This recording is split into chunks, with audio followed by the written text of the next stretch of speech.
room, also the opening archives and special collections display, as well as the banquet.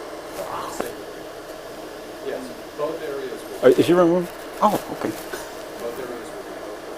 So please avail yourselves of the opportunity to see the exhibits and the archives and special collections and talk about the early beginnings of Ball State University. And Paul has laid out a number of areas. Both of those areas are located on this floor. You're welcome to see them. And without any further ado, Paul, it's all yours. Thank you, Dr. Wood.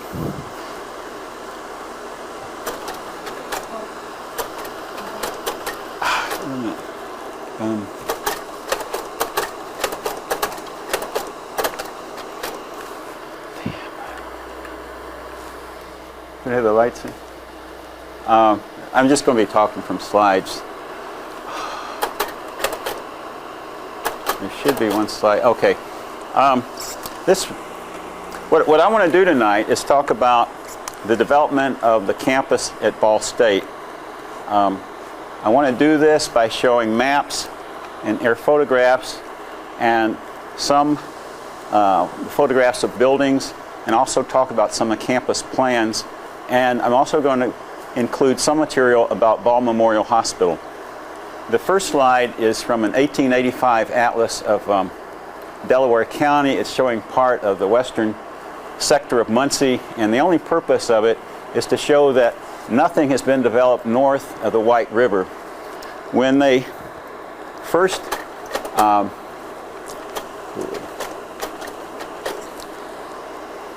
planned a college in this sector of town, it was open area, and the idea for raising money was to sell building lots, and the area that they picked went from Riverside down to Main Street and from Martin to Nickel Street. The names of the streets, well, Riverside, then Reeves is now called Beechwood, Sutton is now called Ashland, Jarrett is now University, and then the remaining streets had names that mirrored the street names downtown. They were extensions of those streets. So we have North, Gilbert, Washington, Maine, and then finally Jackson. So they laid out in small lots this part of town. The lots are about 50 feet wide, and the cost of the lots were from $150 to $600. The purpose was to raise money to start a new college, and when they first offered the lots, a lot of the businessmen bought lots, but then there was a period of time that the sales lagged. They went past one deadline. A second deadline was almost passed, but at the last minute, Mr. McCulloch, the same man who McCulloch Park is named for, bought the remaining 30 lots, and they went ahead with the college. So the map that I showed you was the beginning map, I think, for Ball State, and this is part of the other side of that map where it gives information about buying the lots. Two of the inducements were that you get free rides on a streetcar. Here was a streetcar line down Gilbert and then down to downtown, and you would have tuition, that is for a year, I think, and tuition at the college for one semester.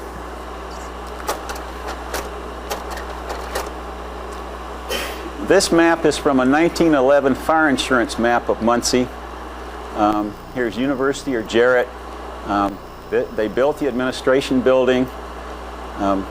Talley Avenue went through the campus. This building here at that time was called Acme Hall. It's been called College Inn, and for most of the history of Ball State it was called Forest Hall.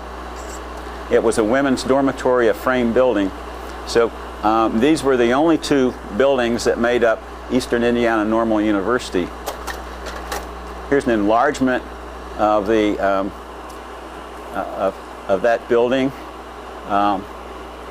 It says building vacant 1910. Right here it says gas well. and there's the building. The catalogs at that time were interesting. They talked about the building being a veritable campus. It said it's not just one building, it's 3 buildings connected by hallways, and I think they had kind of visions of grandeur. It still looks like one building to me. This was the back side. There was a smokestack which is gone. An interesting thing here is that they're playing basketball, and you can see the 2 basketball goals. It's quite a contrast to the arena today. Here's a floor plan of the first floor. These floor plans are on exhibit right now in special collections. They packed quite a bit in this one building. This is Chapel Hall, the 2nd and 3rd floors in the central portion. They had the residence for the college president in the building. They had the library. All the classrooms for the college were there. This is a typical music classroom. Forest Hall is this building. When I first saw this photo, I was confused because I thought this was University Avenue. It's not. It's Talley Avenue. We're looking this way from the admin building. We're looking west. You can see Christie Woods here. You can see that this is all undeveloped. Ball Memorial Hospital will go in that area there. Here's another view of Forest Hall. It's a frame building. There's a windmill here, and the purpose is to pump water from the ground, and it was stored in the attic for a period of time. When the Ball brothers bought the bankrupt teachers, the normal schools, and it had gone through 4 different ownerships in 1918. It just consisted of the 2 buildings, the admin building and Forest Hall. But another building was important, and that was Whittier School. It served the same function for those normal schools that Burris does today, and it also served that function for the new Ball State Teachers College until Burris was built in 1929. This is located on the same block that College Avenue Methodist Church is on, and in fact, College Avenue Methodist Church began as Normal City Methodist Episcopal Church, and they bought this block and this building and moved here in 1929. When Burris was built, then this ceased to be a city school, and it was the church building, I believe, for about 20 years, and then after that, for a period of time, it was the education building for College Avenue Methodist. Well, in the 20s, some new buildings were built on campus. Science Hall and the ball gym were the first 2 new buildings. It's interesting to me to take the old photos and go back to the buildings from the same vantage point and see what differences there are in the buildings. For example, in this one, some of this decorative material on the top has been removed. Now, this is the library and assembly hall. Really 2 buildings just joined together. It's the assembly hall there with the stage back here. And at the time of this postcard, it looks like ivy was in fashion at Ball State. This is a view of the library and assembly hall in the 50s. This wing was built in 1955. Unfortunately, they had the assembly hall in the middle and the library on both sides. The buildings that were built at that time seemed to be facing toward the quadrangle. The attractive side was there. There isn't anything particularly attractive about the side of the library facing Riverside. This part was an addition in 1932, and I talked about the west wing, the east wing that was built in the 50s. And then in the 60s, after Emmons Auditorium was built, Assembly Hall was gutted, and it was transferred to library space. And there was an addition to this tower to create a 9-story book stack. And if you walk over there, you can see a difference in the coloration of bricks at that point. This photo came from a photo in special collections that they have framed. It's, I think, the earliest aerial photograph we have of Ball State. We're looking from the corner of McKinley and University. We're looking northwest. Lucina is under construction. You can see some evidence of construction there. You can barely see Forest Hall because the roof is dark. There's some interesting things about this. This has been built up with residences, and all this will have to come out when they build the student center and some of the other buildings.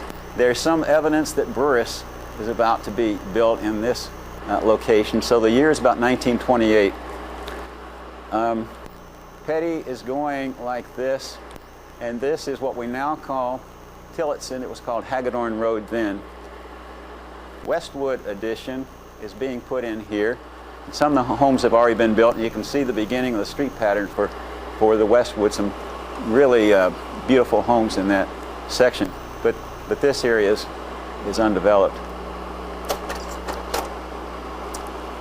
Lucina was built in 1929. They put an addition to it in 1939 and increased it to twice that size.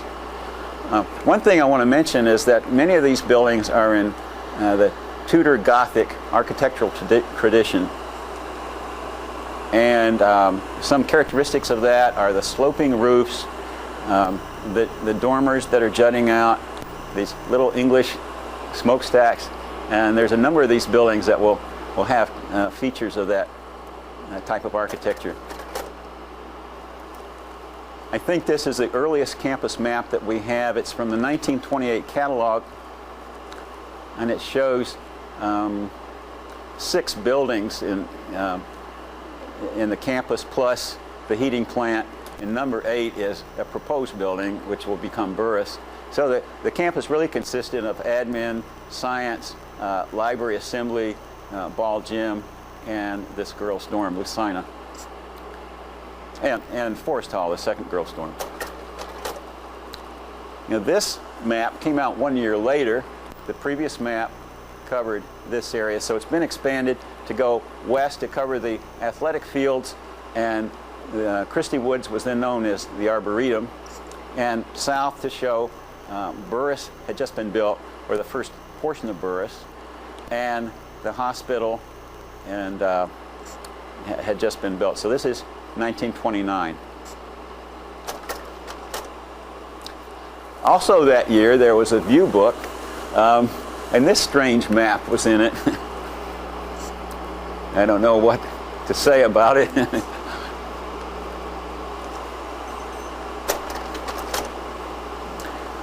We had no parking maps in those days.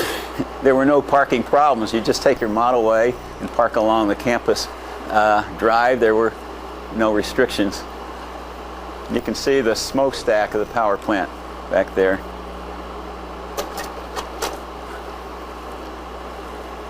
In this air photo, we're looking from the corner, what we call the scramble light now, looking southwest. See, Burris is still partially done. Lucina is only half done. So this is in the early 30s. You can see the hospital building there. And a nice view of science and ball gym. The arts building is not constructed yet,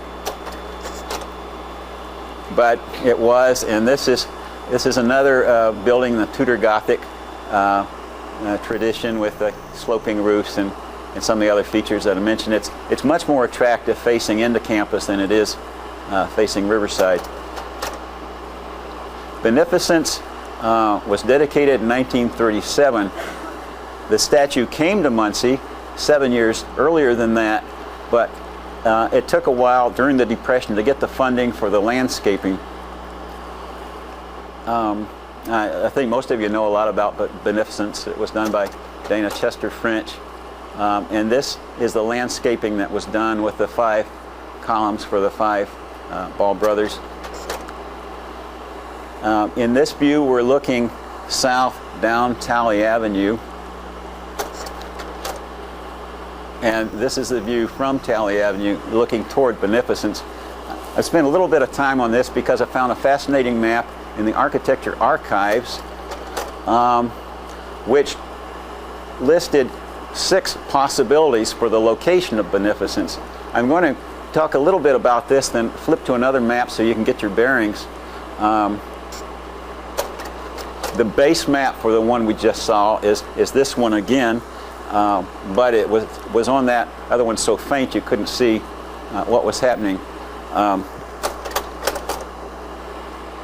They are proposing a number of buildings on here.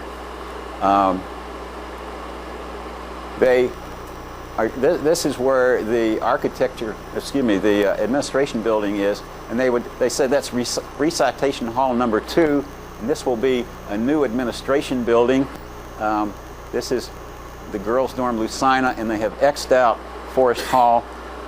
Up here they've penciled in a new wing to the library on the west side, which would have made sense. Another classroom building here and an arts building here. Their idea would have been to pack a number of classroom buildings around a central oval, and their first choice for the location of Beneficence was right in the center of that oval. Oh, wait a minute. Okay, that would have put it about here. Well, they didn't have the money to do that. The second choice for Beneficence would have put it in front of the administration building, and it would have given a vista up College Avenue. But there was some thought even back then of putting the student center there, so they didn't go along with that. So they went with their third choice, which was to go up Talley Avenue and put it at that point. Other ideas were to put it between the hospital and Burris and create some landscaping in here, which is where the hospital's employee parking lot is today.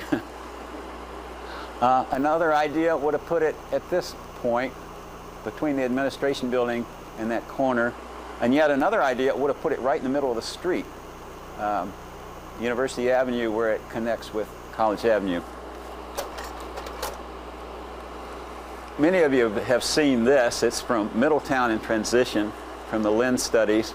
And there's some things on here that have a bearing, I think, on Ball State. It shows the little college here and the hospital. And this whole section of town is called Homes of the Business Class, except for a little area up here, which I think is a Neely edition. This is a fascinating map. It's one of the early sociological maps. It shows 2 black areas for Muncie, and things haven't changed much on that. I don't think I've seen another map that's this early that shows this kind of sociological information. This says F.E. Ball Memorial Hall. It's Frank Elliott Ball, and most people call it Elliott Hall. It's the only stone building, I think, on campus. It's got these interesting staircases. It's a beautiful hall, and again, it's in the Gothic Tudor tradition. You're looking northeast from the hospital. You can see smoke coming out the smokestack. At this time, which was 1939, the absolute edge of campus was now where the scramble light is, at the corner of McKinley and Riverside.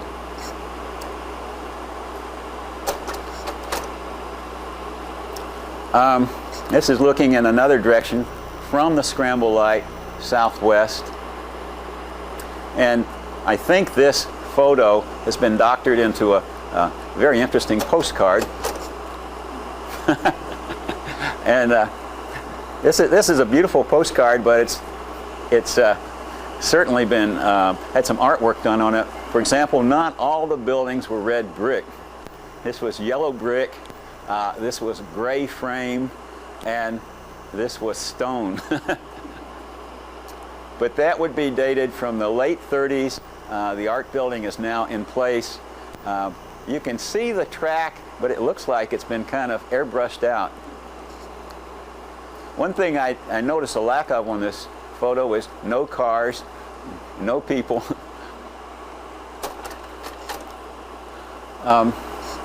Burris was completed in 1939-1940 and assumed a rectangular shape. And they put out a commemorative booklet, and it had this air photo in it. So you can see the shape of Burris. Do you know what this building is? Anybody want to name that one? Right. Mariah Bingham Hall, which was the nurses' home and medical training at that time. So this is 1940 up to the administration building. You can see Beneficence now. And you can see the homes they're going to have to go out as the campus expands in that direction. This is the earliest air photo that we have from the federal government for this area, and it's very difficult to see much. The easiest one to see is Burris, because there's no landscaping, no trees around it. This is the Christie Woods area, and the scramble light would be right there. You can see Westwood has been developed. You can see the beginning of this, which is Parkway, but there's no homes or landscaping yet. If you're looking south there, this is the same photo looking north, and you can see how open this area is. In fact, this outlines Cardinal Creek. This is Schick's Woods, where Studebaker dormitories are now. And again, you can see Westwood.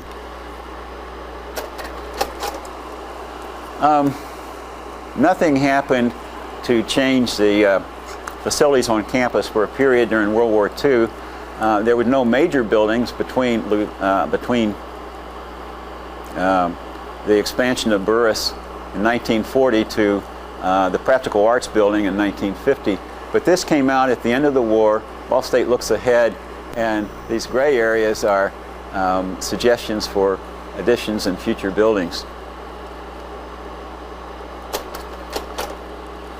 What did happen right after the war was there was a lot of GIs that came back. There was a housing shortage, and a lot of temporary buildings were put in. What we're looking at now is South Hall and North Hall, which was located where Teachers College is now. They were two buildings shaped like an H, and they were women's dorms. South Hall was raised in 1962, and I'll talk about North Hall in a minute when you see another photo of it. This is the Nickel Street apartments about 6 blocks south of campus. And this was called the Elliott Annex. There are 4 barracks between Elliott and Burris. You can see the sign in the background. There were 3 more barracks that were moved from Kentucky, from a military base there, and were used for classroom purposes in the area that Cooper is now in. They were used by math, speech, and music.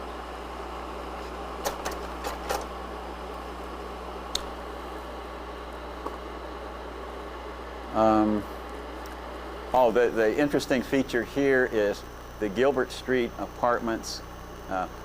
Well, there were some barracks here, and there was a trailer court here. This space is now the Muncie Medical Center, where the eye clinic is, and so on.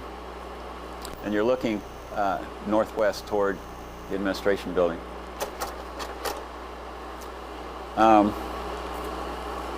The Practical Arts Building was the first major building built after World War II, and the first phase of it had some touches of that English Tudor Gothic architectural style.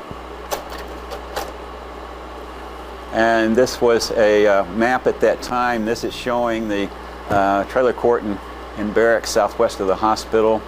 And if you studied the whole thing, you'd find a lot of the other temporary things like the 3 classroom buildings north of Ball Gym, the barracks there. And this is North and South Hall.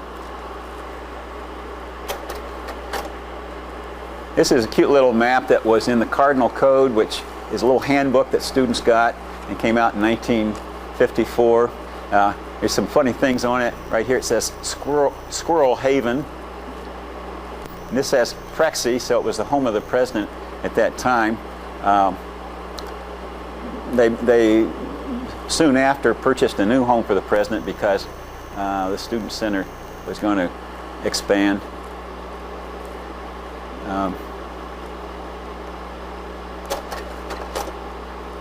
So there's the student center. I think it was 1952 when the first wing went in, the east side.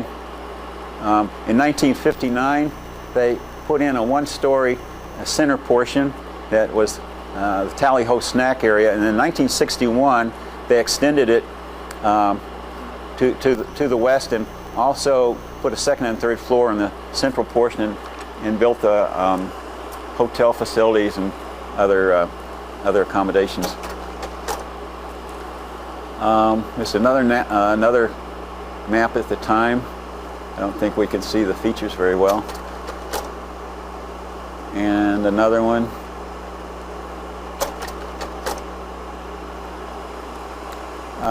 The first dormitory, the first building that was built in this sector of campus was Woodworth Hall, and it had just been built.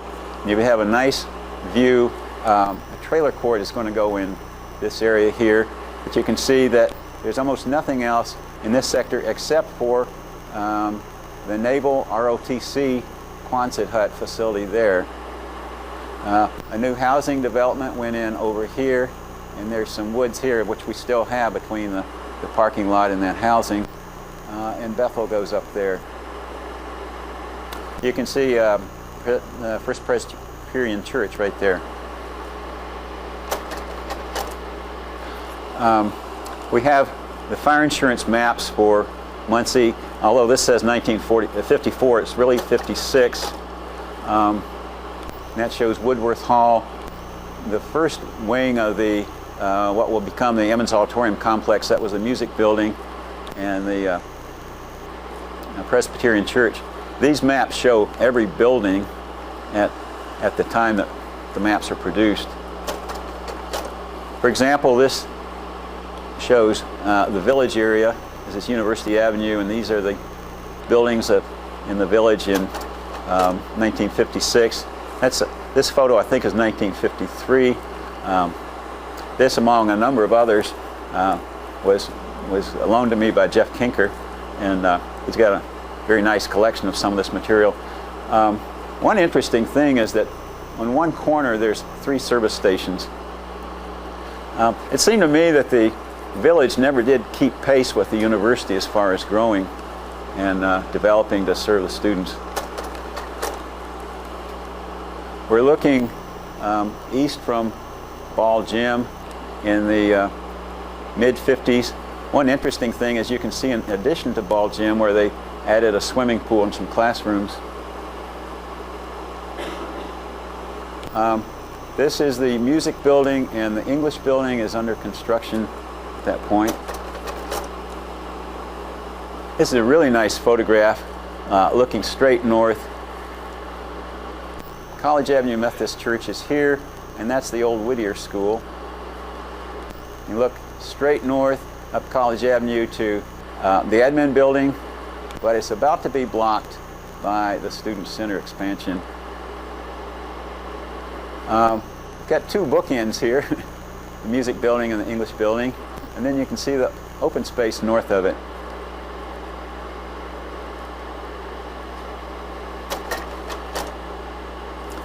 There was a series of maps during the 60s. Almost every year had another style. This one's interesting because it shows which buildings were built with state funds and which by private funding. And in this map, the blue buildings represent buildings that were built with state money. It kind of illustrates the beneficence of the Ball family. Of course, they donated the administration building and Forest Hall. They donated the original 10 acres, but when they put together the package and offered it to the state, it wasn't 10 acres. They put together a package of 64 acres. And in addition to that, they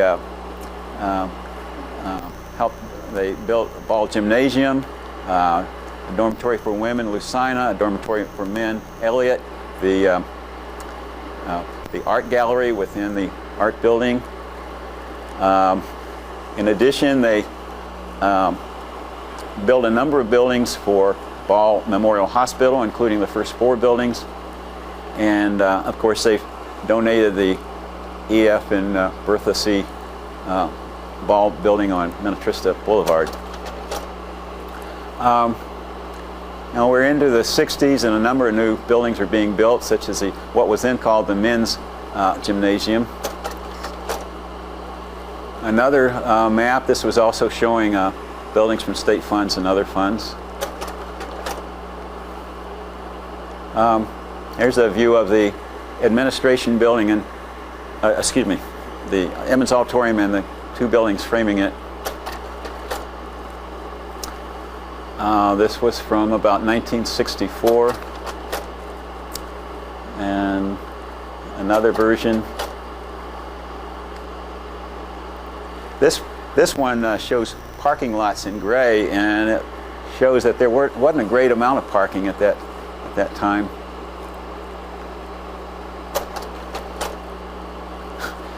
It's not a beautiful photo, but it's one Chef Kinker lent me, and it shows a homecoming game, and it's quite a contrast to that.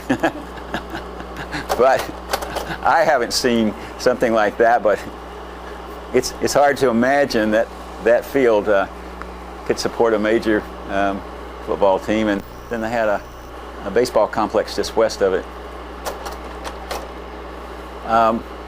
This was dedicated 26 years ago. Now the maps are starting to show some property north of Bethel, including the new stadium. From 1956 to 1971, all the dormitories at Ball State, except for Elliott, and all the married student housing was built. So there was a tremendous push for housing during this period. And this is Studebaker, La Follette, and Johnson. This is an interesting map, I think about 68. It's 2 maps in one, and the key is right here. At this point, the 2 maps touch at that point on Bethel. This is the western part, and it features the area north of Bethel. And to me, the most interesting thing was there was a little note here that said Tillotson Avenue will be extended north of Bethel, and this said McGalliard Road will be extended west. So at the time they built this, there was almost no access. The next year's map then showed that these roads did go through. This is one of the more unusual buildings on campus. It was originally the Naval ROTC building. It really consisted of Quonset huts. It was deeded to the university in the 60s, and it became the first home of the College of Architecture till they got their building. And then it became for a while a College of Business, and then they got their building. You can see what it consisted of. It consisted of 3 Quonset huts. Now you're looking at the new Llewellyn Natatorium and across the Follette Field toward the parking off of Bethel. Got to change.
I lost a couple slides, but it's okay.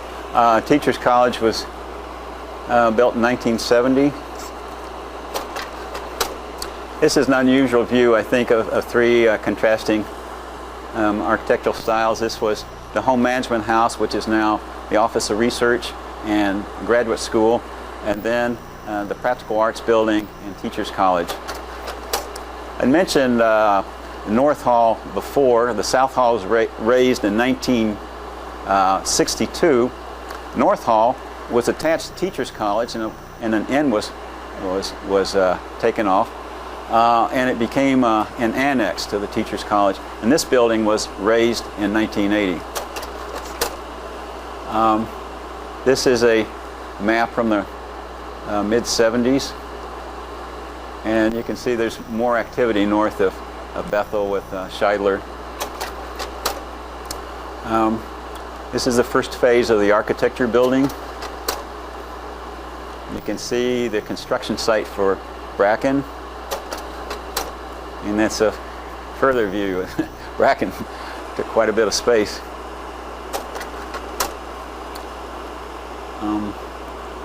This map came from a document about that came from a consultant telling what to do about a new library building. It was from Fraser Poole, from the Library of Congress, and in this document he recommended strongly that they not try to expand the old library building, but to build a new one. And his first choice for a site for a new building was this block.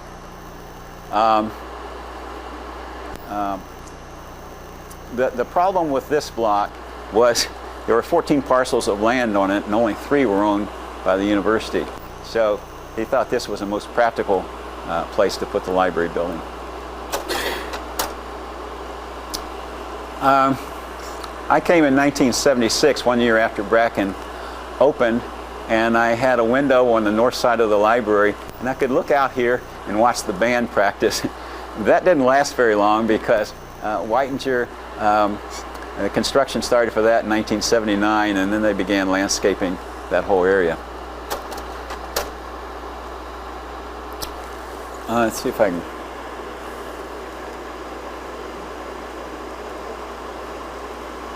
This is from 1975, and you're looking northeast. You can see the airport there, and at the bottom you can see College Avenue Methodist Church. So this gives a whole campus area at that time.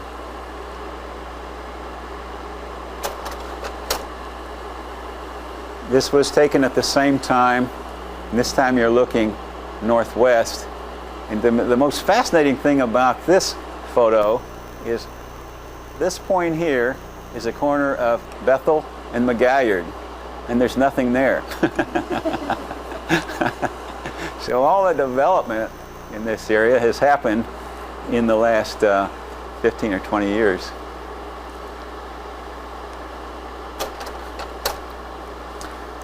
This is an aerial view of the stadium and of Scheidler in the mid-70s. The university began to standardize the map that they were using, and a version of this map was used from the mid-70s to about 1990. It's quite an attractive map. It's kind of a bird's eye view.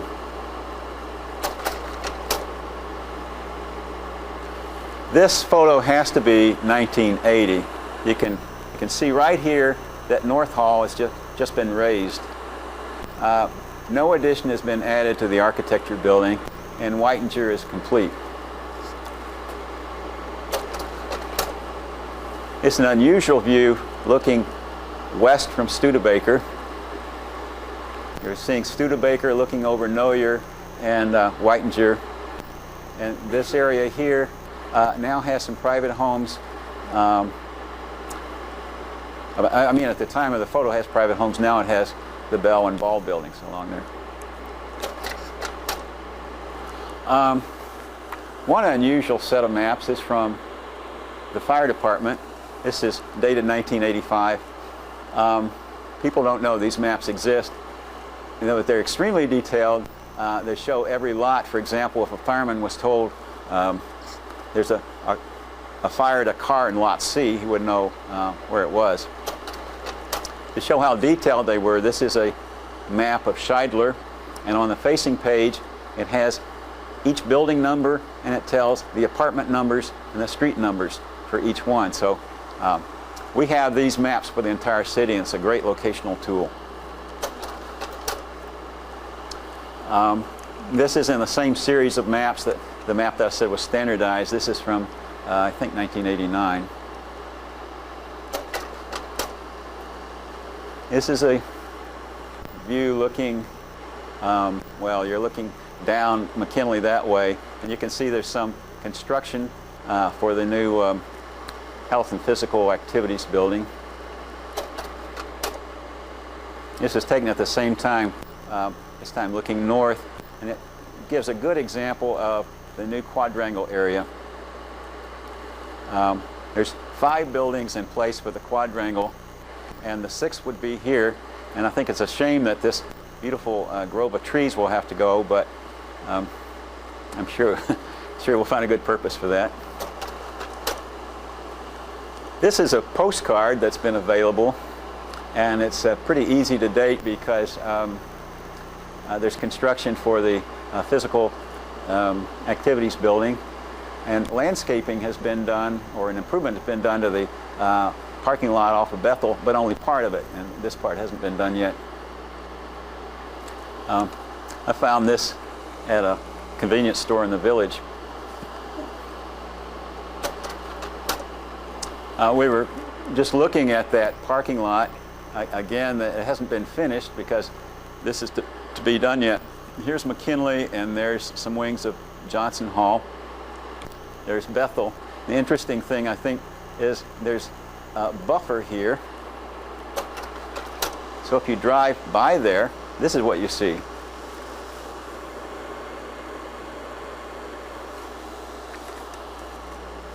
So this is one of the edges of campus, which they have, I think, made much more visually attractive. Here's a view of Emmons Auditorium and the library, and I think it kind of shows that the Emmons complex is about as varied as the North Quad, the old Library Assembly Hall. This is made up of 4 units. The music building came first, and then the English building, and then behind it, which is hidden, the University Theater, and finally Emmons Auditorium was put in. A new campus guide came out about 2 or 3 years ago, which was very attractive, and it included this map, including a walking tour of campus. The map collection has maps from the City County Plan Commission, and we have these going back to 1974 at 1 inch, 100 feet to an inch and 400 feet to an inch. This is 400 feet to an inch in 1992, and it shows the area from the hospital all the way up to Scheidler.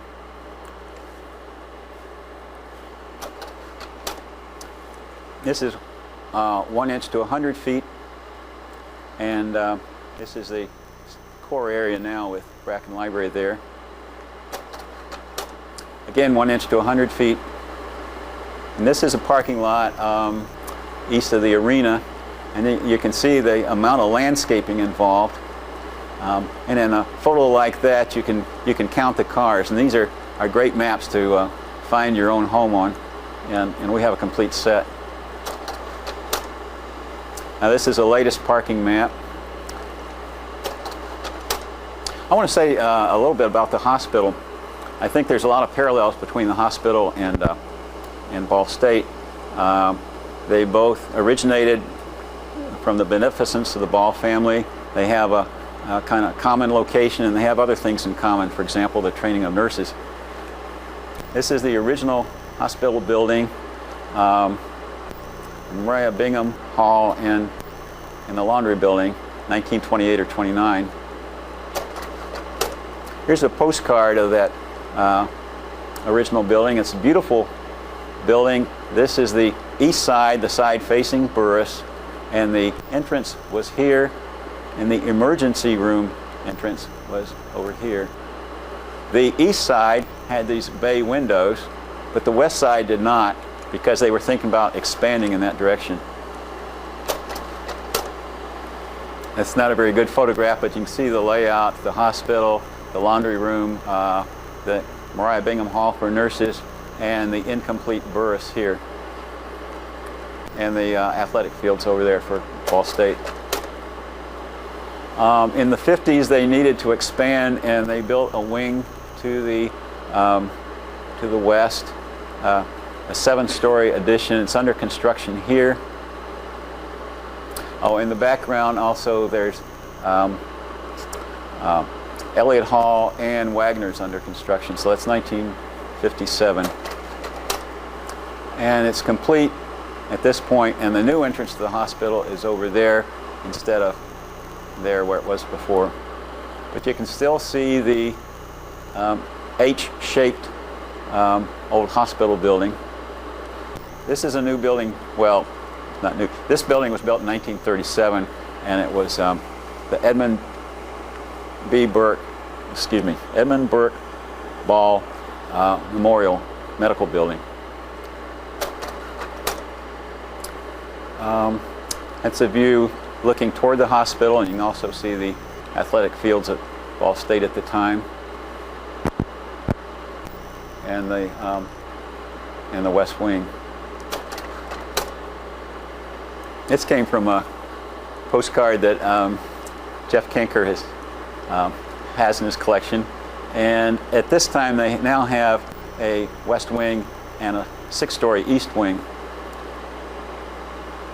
This is the Isabel Urban Ball Rehabilitation Center with a curved driveway toward it, and that's the medical building that was named after Edmund B. Ball. Now the next, this is from a postcard, and the next one is a postcard too. They look very similar. And notice right here, there's the stands for the football stadium.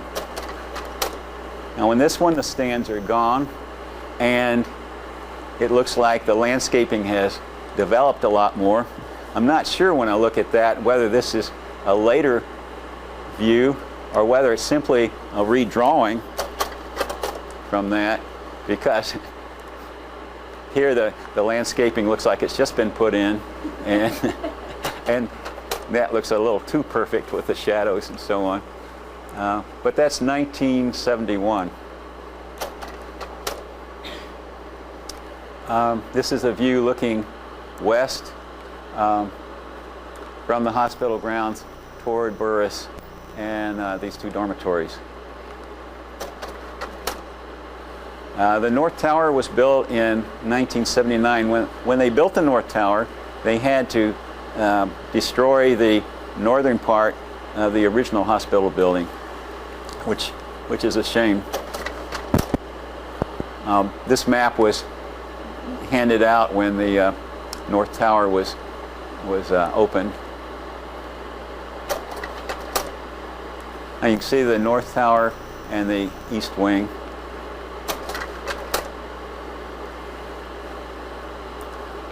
There's the medical building and that complex. About 4 years ago, they built the outpatient medical pavilion here and parking for patients and visitors. There you can see the outpatient pavilion. A view. This is a satellite dish. It looks like a big white dot on the slide. And it's looking toward Ball State, and there's another view toward Ball State. There's two current maps. This is a bird's eye view and a line map. I also want to say a little bit about some of the plans for Ball State. The first formal plan was by the Walter Scholler Associates in 1946. You're seeing the same map twice. This is repeated down here with the numbers. And there's about 6 items on there that are proposed. The most interesting to me is this feature here. It's a football stadium, which is approximately where the library is right now. They proposed a auditorium there, which is about the way it was. They proposed a women's dorm, but they've drawn it in the old English Tudor Gothic style.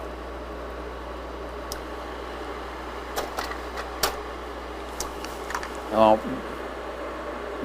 this is going to be hard to get anything very good from because the original wasn't very good. There was another plan by the Perkin and Wills partnerships from Chicago in 1968, and this was phase 1. Phase 1 was from 68 to 70, and it more or less picked up the buildings under construction at that time. But then they went to phase 2 and a phase 2 and a phase 3. Phase 3 would be from 1975 to 1980. I don't think we're going to get that very clear.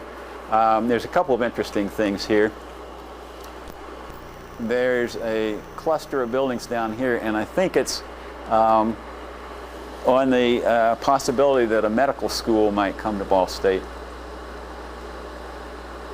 They also have a very strong classroom crowding around the core area now, the new North Quad. The items in blue are dormitories, so they had proposed a number of dormitories south of Student Center. The supposition that they were going on was that Ball State would keep increasing in enrollment and go up to about 25,000. So they've got a plan for a larger university than we have now. This is an enlargement of the main portion of the campus under phase 2. At that time, in 1968, they suggested expanding the existing library, and they talked about depressing Riverside and building the campus over it and closing McKinley through this area. Well, the Muncie City Council didn't agree to the closing of McKinley.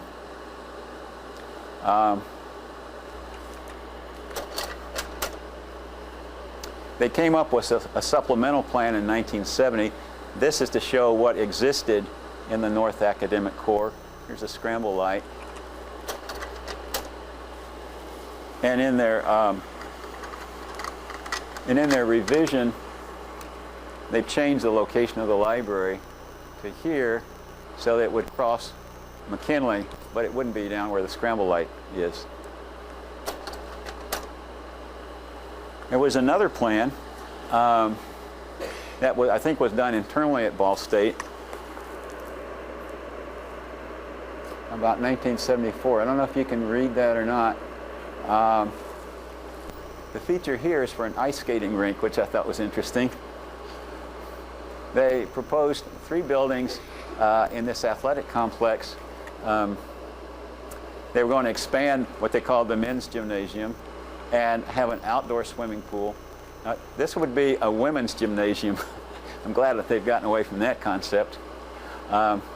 This area here would have several new buildings, an expansion for the architecture building, College of Business would be here, but they also had a building for journalism and another classroom building here. That would have been quite a crowded cluster of classroom buildings in that area. The current plan that we have, a look to the future, 1986-1996, was done by Rundell, Ernstberger and Associates, and I think it's a very realistic one. Their supposition was not that we would increase enrollment.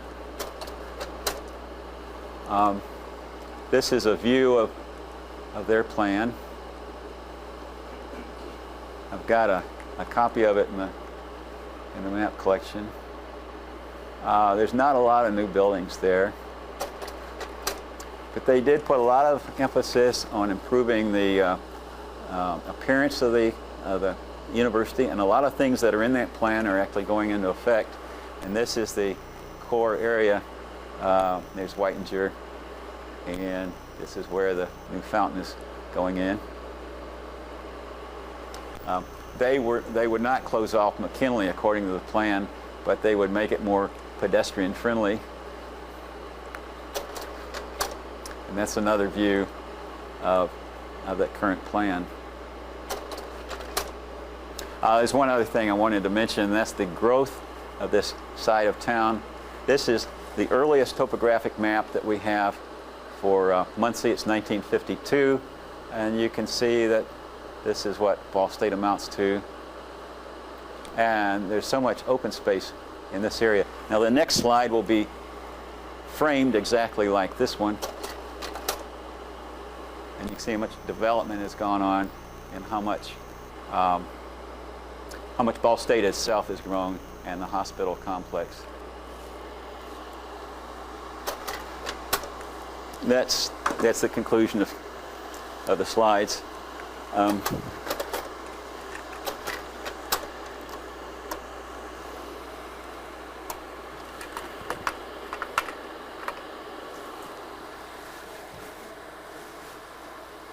So if you have any comments or questions, I know Dr. Burkhardt knows a lot about what was going on. He could probably talk for hours about these things. Well,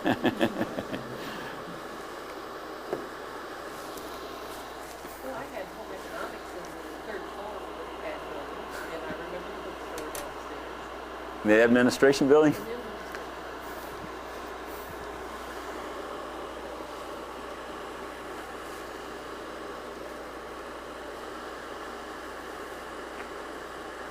didn't find a picture of the griffin anywhere, did you? No, found a picture of the frog baby statue. The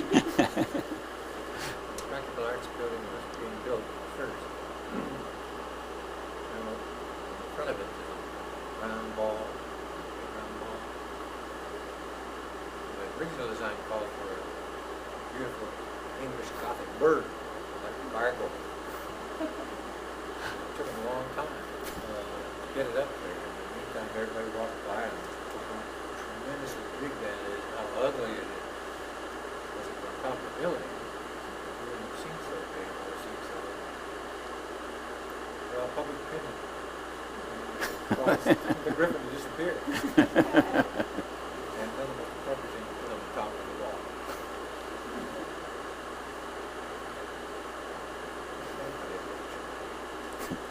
You probably could give a whole talk on just things you thought of in the last hour. Paul,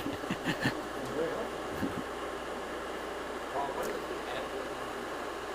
Pardon? When was the identification building constructed? 1898.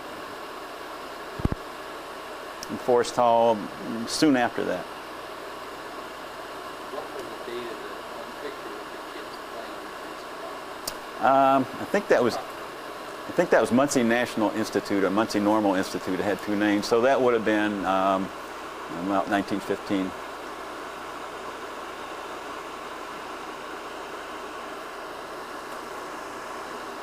I want to thank a number of people for help, Special Collections and University Archives, Nancy Turner and Donna Brown, the administration, the Architecture Slide Library, Educational Resources, the Campus Facilities and Planning Group, Photo Services, and I especially got some help from Jeff Kinker, who has quite a library of his own on local history.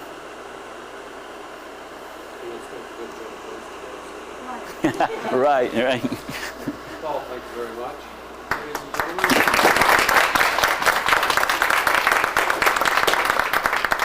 please join us for lunch and some refreshments and archives and special collections and the map collection.